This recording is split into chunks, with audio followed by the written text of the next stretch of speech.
Good morning guys, and welcome back to my channel. I feel as though my hair is always some kind of messy in my videos, but we're just gonna roll with it.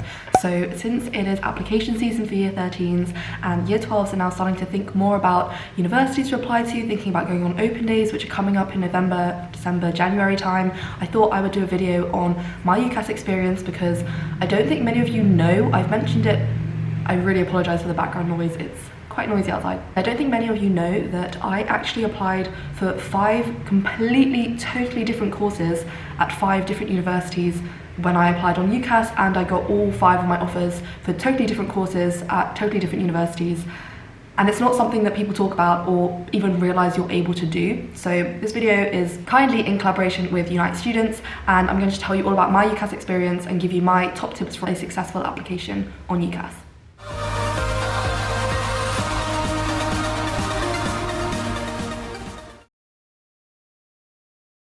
So I actually had to go onto my UCAS application to check again the actual exact specific courses that I applied to, because I didn't want to be wrong. First course I applied to was the Literae Humaniores course at Oxford. My insurance choice was the University of Edinburgh. I applied for classical civilization at that university because also apologies, I'm still recovering from a cold, so my voice might sound a little bit weird, but again, we're gonna roll with it. So at the University of Edinburgh, you can't apply for the course that is called Classics unless you have Latin or Greek A-level.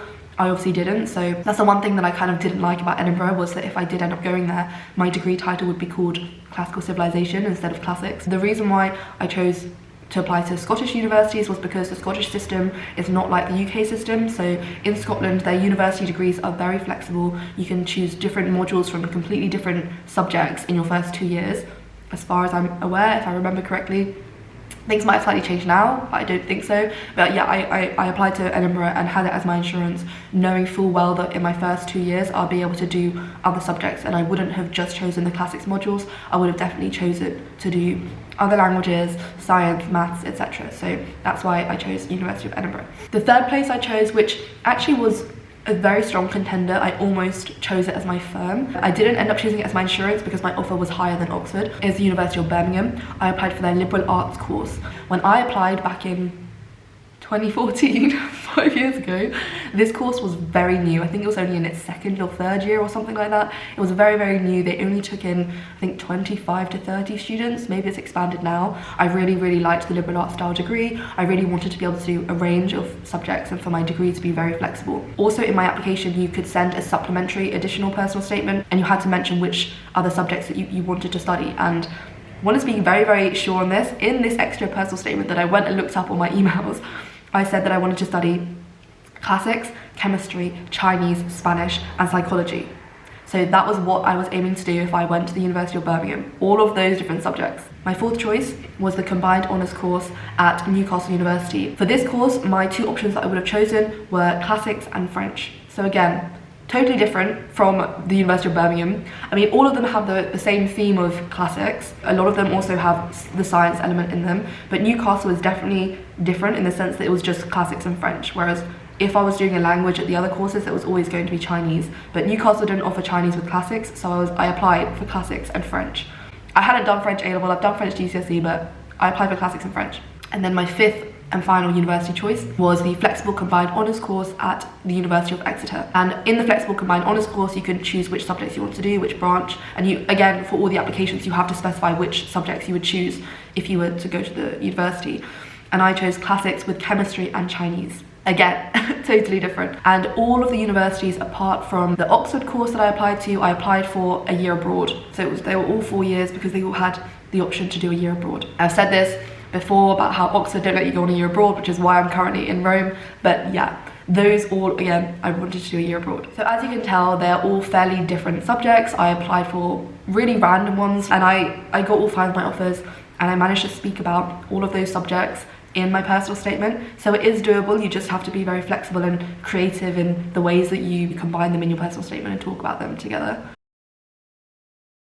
My first top tip for a successful UCAS application is to do your research. It's research, research, research, which is, it sounds so obvious and it's what everyone says to you to do, but most people overlook how much research they should be doing. You should know the course that you're applying for. You should know what you're getting yourself into. You should know what it entails, whether it's the right fit for you. Especially look at your first year modules, because they're usually the core modules that you will have to take and they're compulsory. Does the course interest you? Do the modules interest you? Look at your second year modules, your third year modules, the ones you're able to choose, your options. Are there modules there that you would choose and that you would have an interest in? Because if there aren't, then it's probably not the course for you. Make sure you're doing your research, because the course is the most important part of your university experience, because this is what you are literally going to be learning and studying and dedicating 3 or 4 years to of your life and your money and your time. So you have to be enjoying your subject, because what is the point otherwise? You are going to hate it, your mental health is not going to be good, you're going to want to drop out, you're not going to be doing the work, you won't be motivated. You need to make sure that you are enjoying the course. You need to check the course structure. How flexible is it? What kind of opportunities are available to you? Does your university have links with certain companies? Are you able to do a sandwich year? Are you able to do work experience for a term? Are you able to do placement? Are you able to do a term abroad, a year abroad? What options are there? Are you able to do a language course alongside your degree? Look at all the different options, because different universities offer different things and depends on what your preferences are and what you're looking for in that university. Don't overlook things that might seem really small but actually can be really significant. What I found really helped when I was looking at courses was the student room. Student room really helped, especially for my Oxford application, because I'm dying. As a state school student who hadn't really had any background in classics or Latin or anything like that for a long time, I only decided that I wanted to study classics literally in the summer between year 12 and year 13. So I was really worried about not having read nearly as much books as other people who've studied classics since they were 11. So the student room really helped me in reassuring me what the course was like, what the students were like. It also helped a lot when I was looking at threads about the liberal arts course at Birmingham. I wanted to know how the course actually worked, whether students who were on the course enjoyed it, especially because it was fairly new when I applied. Back in my day, YouTube and vloggers and university and study tubers weren't really a thing, so definitely utilize that now, because there are so many student vloggers and YouTubers who are at certain universities that you can just go and watch some of their videos, see what student life is like from the student's perspective, because we all know that the university puts in lots of money and their own advertising, their own videos, their own material, their own university perspectives are all from the university's perspective, and they obviously want to attract students. So they are obviously going to show the best parts, they're not going to talk about the bad parts. My second tip is going to open days, going to visit the university itself. The course itself is the single most important thing, but the university and the environment that you're going to be living in is also important, because it's where you're going to be living for at least 3 years of your life. If you don't like the city, you don't like the environment, you don't like the campus or the way it's laid out, or for some reason, you know, you don't vibe with it, it's important that you are happy in your surroundings, because that's just good for your health overall. And if you're not happy in the environment you're in, then you're less likely to want to do work and study. I remember I visited a few open days for universities that I was considering. I visited Warwick University, and I remember I just walked around the campus and I thought, this is not the place for me. So as soon as I knew that, I didn't even bother looking at Warwick's courses. I just completely wrote it off, because as soon as I visited it, I didn't like it. I didn't like the campus, I didn't like the environment, and I just knew this isn't for me. I can't see myself living here, I can't see myself studying here. So sometimes all it takes is just visiting the actual university, and as much as, you know, the course might seem amazing on paper, if you go, as soon as you visit the university, the department, the campus, the city, whatever it is, you might personally just not like it. For whatever reason, you might not like it, and that's such a good way to easily discard universities that you've been considering, because I don't know what it is about it, but sometimes just going there, setting your foot on the campus is enough to tell you. Definitely recommend going to open days. Unite students actually have a really fantastic online resource called The Common Room. It has so many articles about university, not just about being at university and living at university and studying, but also about open days, and lots of different information for prospective students to have a look at. It's such a good online resource. I've written a blog post recently about how to make the most of open days, so if you are about to head off on an open day, which is actually really exciting, and a lot of you watching this probably are, so make sure to head over to the blog post. I'll link it in the description below, where I give you all of my top tips on how to really make the most of open days. And another thing when you're going on an open day or visiting the university is also, again, to consider not just the city and the environment that you'll be living in, but also what kind of accommodation will you be living in. And it's a good idea to not always focus on the university's accommodation that they provide, but also look at external places which might be better for you. So Unite Students are the UK's leading accommodation provider in the UK, with over 140 properties in 22 cities. And honestly, their accommodation accommodation is amazing at such good value. They have so many different facilities, which is all included in your accommodation, and their accommodation just looks really cool, and I wish that I had stayed with them. My third tip is personal statement. Now, there are so many YouTube videos out there with lots of my friends who've done them on how to write the perfect personal statement, tips and advice on writing a personal statement. I'm not sure if I'm going to do a video because I think all of their videos are amazing, but let me know in the comment section below if you'd like a kind of personal statement video. I'm not sure if it's enough time for this cycle, but maybe for next year. This is probably the hardest part of your application because everyone stresses how important it is and how much time and effort should be spent on the personal statement. And I agree, it was really tough. It's hard to get your words out, and it's hard to convince the university to accept you and pick you for this course. But my number one tip is to just start writing, because it doesn't matter what you're writing, it doesn't matter about the layout or the format or anything like that. Just start writing about why you like your course. If you start writing like this, most of what you write you will not use eventually, but it's a start. And I think it's a psychological thing where if you've started writing, you will then just write more and more, and then you have that to work with. You can then edit things out, make things better, improve it, and you just need somewhere to start. Another tip I have is to just note down any books or articles that you've read which are related to the subject, or any lectures or talks you've been to, or anything that you've done that's related to the subject. Even if it's just a bullet point list, at least you have those things and you can think about how you can then incorporate them into your personal statement. Another tip is any summer schools or work experience that you've done, they don't have to be put into your personal statement itself unless you really want to talk about a specific thing from the summer school or from the work experience,